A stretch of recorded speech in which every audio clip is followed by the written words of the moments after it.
Asiniroha madihamu doh dame na siyan Tuhan dewata mata doh siyan anak na Tuhan Yesus Kristus Tuhan. Amin. Shalom manginang, salam sukacita, salam sunedisi, sarihon ngodu parto diomu. Sesibuk apapun manginang, berdoa syafaat, memuji Tuhan dan mendengarkan firman Tuhan. Baik, manginang sehari ini Psalmen Mazmur 16 ayat 8. Totong do hubahin jahuba tujuluku, ay molo di siabuku ibana, dang tagamon humordin ahu. Aku senantiasa memandang kepada Tuhan, karena ia berdiri di sebelah kananku, aku tidak goyah. Demikian firman Tuhan, sebuah kesaksian yang luar biasa yang disampaikan oleh pemazmur dari nats ini, manginangate.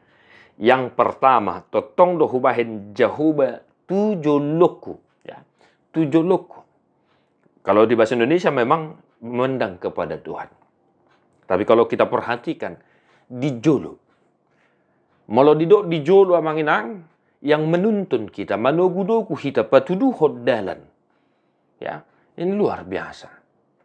Maka satu hari ini manginang, jadikan Tuhan di depanmu, supaya engkau berjalan di jalan yang lurus, supaya engkau melihat terang dari Kristus itu, supaya engkau tetap memandang ke depan, artinya tidak menoleh ke kiri dan ke kanan. Kita tidak menyimpang dari jalan Tuhan. Di bawah ini molo Tuhan dijolota.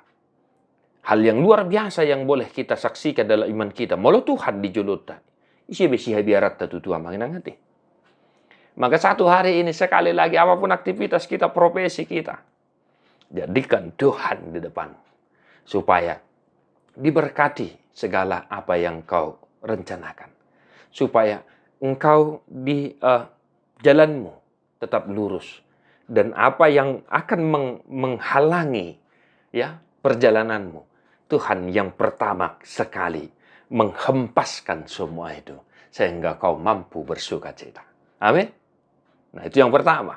Yang kedua, karena ia berdiri di sebelah kananku, aku tidak goyah. Ai molo di siamuku ibanadang tagamon humordin ahu. Di sebelah kanan. Tadi di depan. Sekarang di sebelah kanan. Artinya manginang, kenapa dikatakan di sebelah kanan? Daidu tutua dia, karena tapar sangapi selalu di siamuta. Di siamunami mahamu, hula-hula nami nenei.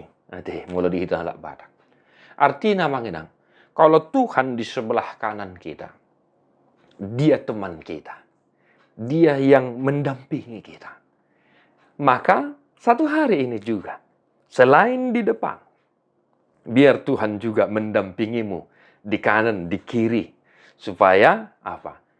Ketika engkau lemah, dialah yang memapahmu. Ketika engkau goyah, dialah yang meneguhkanmu. Ketika engkau terjatuh, dialah yang menolongmu.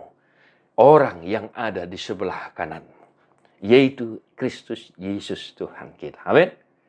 Atau ngamanami na hinaholongan di bagasan Yesus Kristus satu hari ini dalam aktivitas kita.